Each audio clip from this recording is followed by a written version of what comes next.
O juiz Ivan Sartori votou pela anulação do julgamento dos policiais condenados do conjunto de sentenças relacionadas ao chamado massacre do Carandiru. E sua decisão veio acompanhada de uma frase, no mínimo, polêmica. Não houve massacre, houve legítima defesa. Sobre tudo isso, é importante remontar os fatos para saber se existe possibilidade de acerto no posicionamento dos juízes desembargadores quanto à decisão proferida pela 4ª Câmara Criminal do Tribunal de São Paulo, no Tribunal de Justiça de São Paulo. Lembrando o ocorrido, em 1992, grupos rivais se enfrentaram no pavilhão 9 do Carandiru. Não havia policiais como reféns e aparentemente um preso havia sido morto. O governo de São Paulo, na época, era administrado por Fleury. Vocês devem lembrar dele. Mas, como supostamente não estaria em seu gabinete, a decisão da invasão teria sido dada pelo secretário de Segurança Pública, Pedro Franco de Campos. Fleury, anos depois, disse que se estivesse no gabinete teria dado a mesma ordem. Olha, a rebelião se deu às vésperas de eleições municipais em 1992 e, se não me engano, 5 dias antes. E o mundo político ficou atraído pela questão. O fato é que houve a ordem para a invasão e em aproximadamente meia hora o presídio estava pacificado. A invasão foi comandada pelo coronel Ubiratã Guimarães. A revista Super Interessante lembra que as autoridades, à véspera das eleições de 1992, divulgava o número de mortos, 8 mortos. Os números oficiais apontaram posteriormente 111 mortos. Os presos alegam que esse número seria superior a 200 pessoas. Só morreram presos. As versões de policiais e presos divergiram quanto à conduta ou como os fatos poderiam ter ocorrido. O fato é que recentemente o Tribunal de Justiça Criminal Paulista, já citado, anulou o julgamento de 74 policiais condenados e mais, ainda existe a possibilidade deles, do tribunal, inocentar os réus. E aí é que começa a fazer algumas considerações. Primeiro, um tribunal pode anular um julgamento que ocorreu em tribunal de júri por identificar problemas em suas formalidades. Mas um tribunal não pode reformar a decisão de um júri, que é soberano. Assim, se houver absolvição de réus via tribunal, o fato provavelmente será revisto pelos tribunais superiores, porque isso é impossível no mundo jurídico. Segundo, a alegação principal dos juízes é a de que é preciso identificar a conduta de cada agente e alegam alguns juízes que isso não foi feito da forma adequada. Eu não conheço os autos desses processos e reconheço que numa ação dessa natureza, onde existe a alegação de que até policiais sem identificação adentraram o presídio, fica difícil atribuir a quem fez o que e como. Isso é imprescindível no processo penal.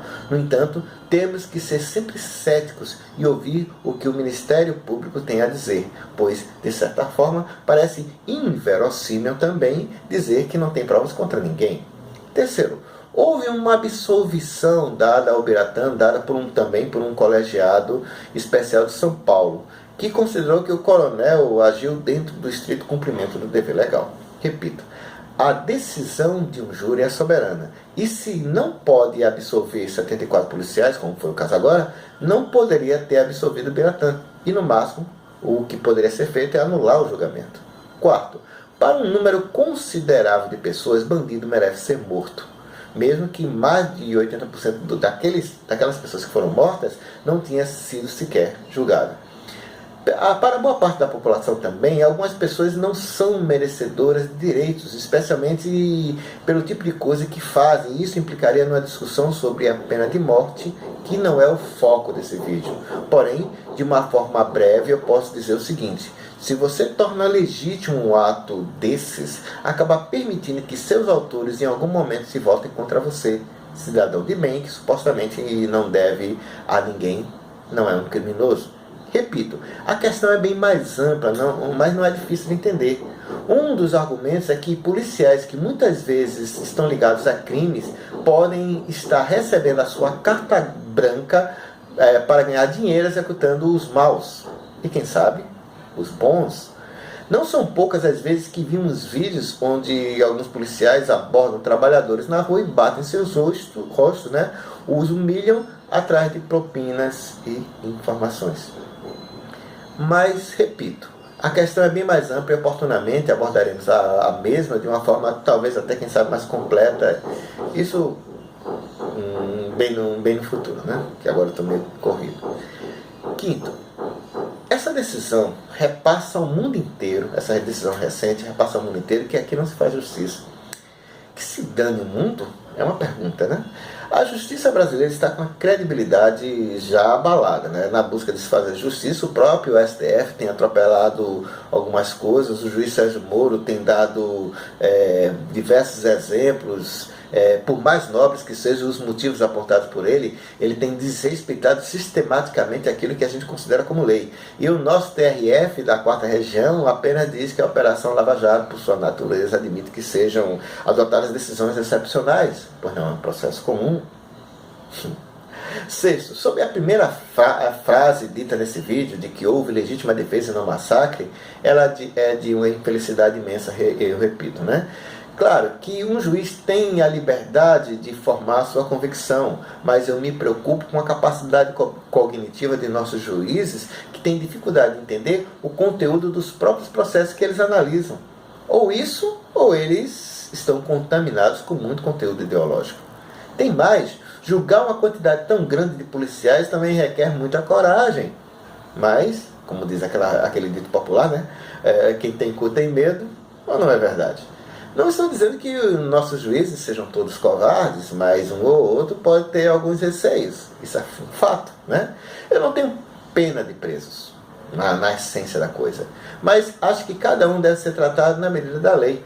Abomino alguns aspectos de progressão de pena, pois estamos constantemente mandando presos para universidades do crime, e eles se formam de maneira antecipada, com louvor, e voltam quase sempre a cometer delitos.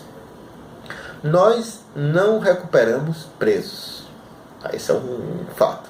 Nós simplesmente estimulamos de maneira indireta o seu aperfeiçoamento nas universidades do crime. Só sei que a decisão de invadir o presídio naquelas condições sem reféns policiais foi no mínimo desastrosa. Os fatos desmentem a legítima defesa e o estrito cumprimento do dever legal, a não ser que eu não conheça algum trecho da nossa lei maior onde seja permitido matar alguns sob o argumento de porque eu quis. No mais, valeu!